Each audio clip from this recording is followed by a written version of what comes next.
When it comes to working with a roofer, you as a homeowner have a minefield of scams that you potentially have to navigate through.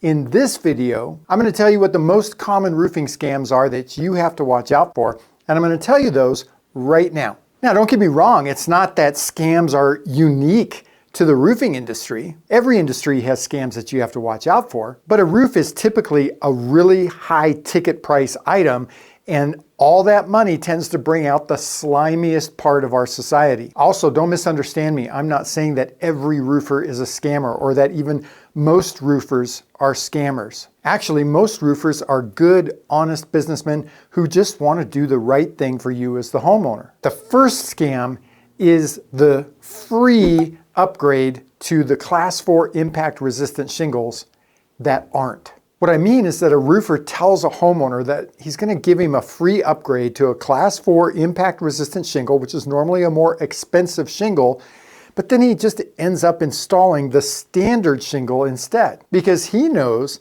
that the homeowner isn't going to know the difference and isn't going to know how to tell the difference between one shingle or the other. Now, how do I know that roofers do this? It's because we've talked to several homeowners over the last 10 years who've told us that their previous roofer gave them a free upgrade to a Class 4 shingle, and then when we got on the roof to do the inspection, we found out that it wasn't. It was just the standard shingle. But what's even worse is a roofer who actually charges a homeowner the upgraded price for the upgraded shingle, but then actually just installs the standard shingle. So the homeowner ended up paying for something that he actually didn't even get. The next scam is actually pretty common, and that's vandalizing your roof. So if a roofer wants to replace your roof, but there's not enough damage on the roof to warrant a replacement, the roofer can damage the roof himself and claim that it's storm damage or some other type of damage that warrants a full replacement. In most cases, the point of doing that is to motivate you to file an insurance claim, because most roofers know that to try to motivate you to pay for a full roof replacement out of your own pocket is pretty much a challenge.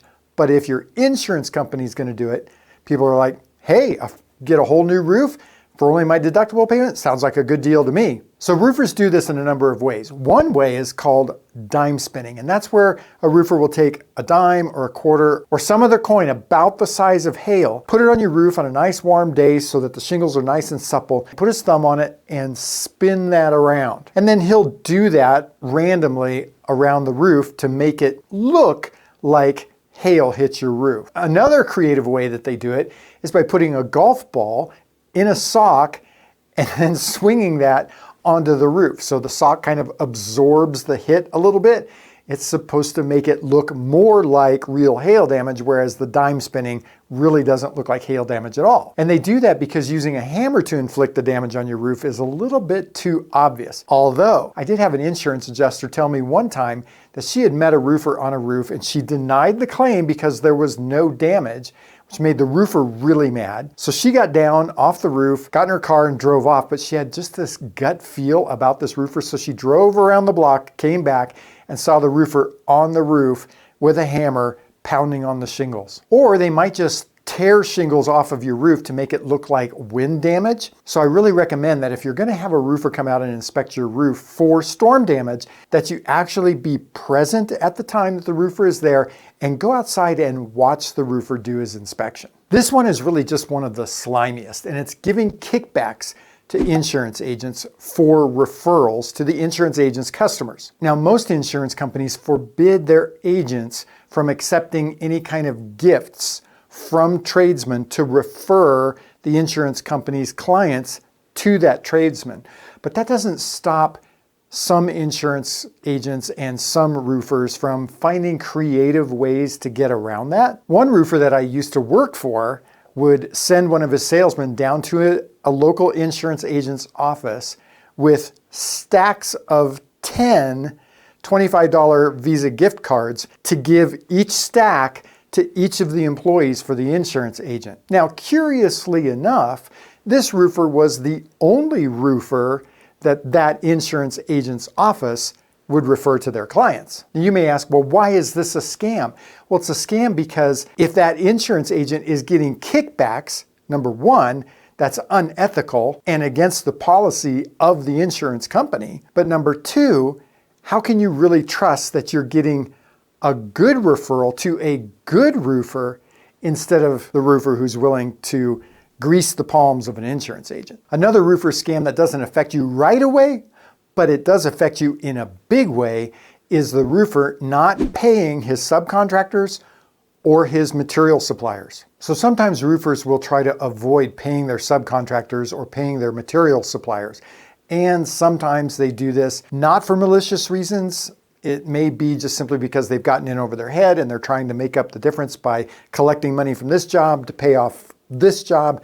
But sometimes it is for malicious reasons. Sometimes they're really just trying to rip off their subcontractor or material suppliers. Either way, if the subcontractor or the material supplier doesn't get paid, they can and probably will file a lien on your house. Then you typically aren't going to be able to sell your house until that lien gets paid off before closing or gets paid off out of the proceeds of the sale after closing. The next scope would be exaggerating the scope of what's required for your roof. So what happens is a roofer may recommend a full roof replacement or a pretty expensive roof repair if just a simple repair is needed. Pro team exaggerated the cost of repairs in an attempt to make more money. So this is why it's a really good idea to get the opinion of more than just one roofing contractor.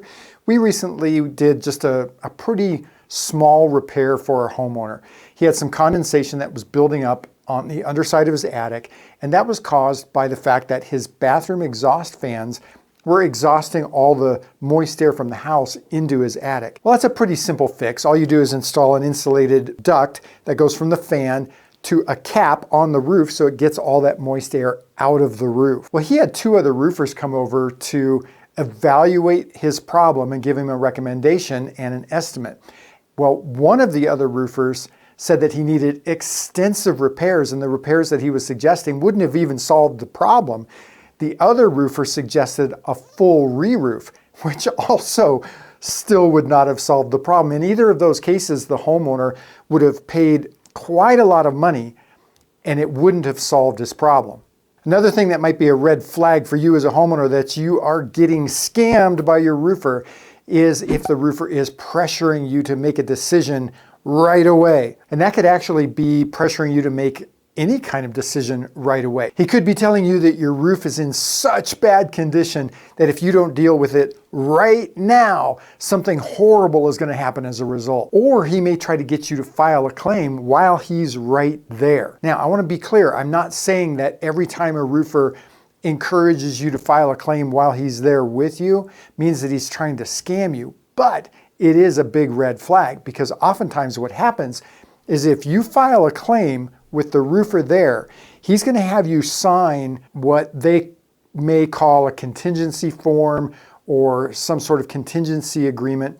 And what they do is they use that kind of as leverage so that if in the future you decide you don't want to use that roofer, they can threaten you with legal action. And that's actually the next scam that you might see from a roofing contractor, is they're threatening you with legal action. Like I said, that happens oftentimes if you've signed some document either before the roofer does the inspection or right after the roofer does the inspection, or before your insurance adjuster comes over and the roofer wants to meet the insurance adjuster.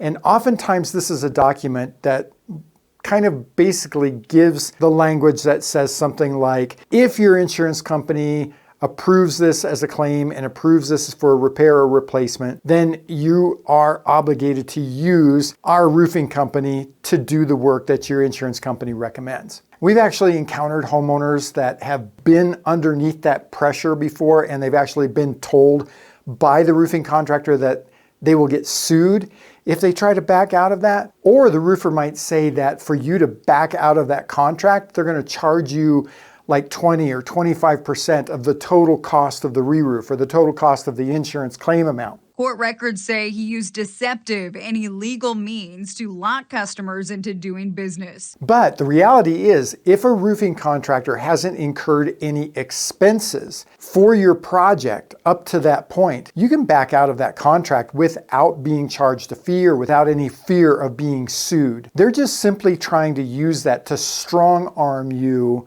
so that they get to do your job and you can't back out of it.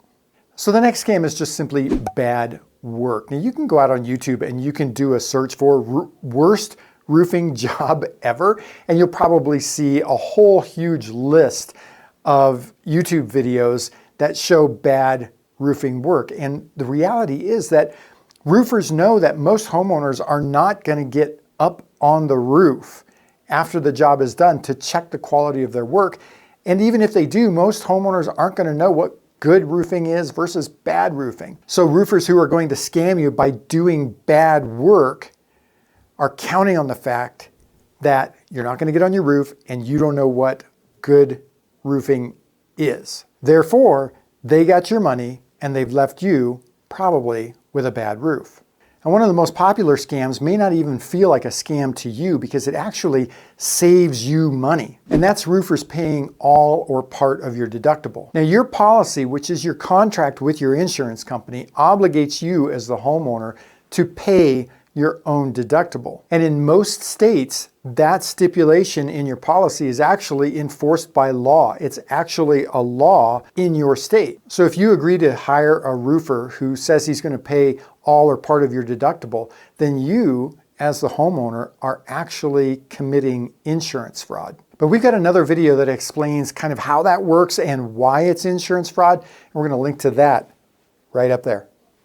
But by far, the most common and the biggest and the costliest roofing scam for you as a homeowner is a roofer taking the deposit money and then either only doing some of the work or not doing any of the work at all. And this actually happens consistently, especially when there are insurance claims involved and especially in states that get a lot of storm damage. So what happens is a roofer tells a homeowner that he needs a deposit up front, usually so that he can buy materials, and that seems reasonable to a homeowner, and in some cases it is reasonable. So the homeowner just goes ahead and writes the roofer a check and gives it to him, or worse yet, signs over his insurance check and gives that to the roofer. Then what happens is the roofer never shows up again, and the homeowner can't ever get a hold of him. He can't get him to return calls, can't get him to return emails, or he might get emails or calls back that just simply say, oh yeah, we'll take care of you. It'll be a few more days, or it'll be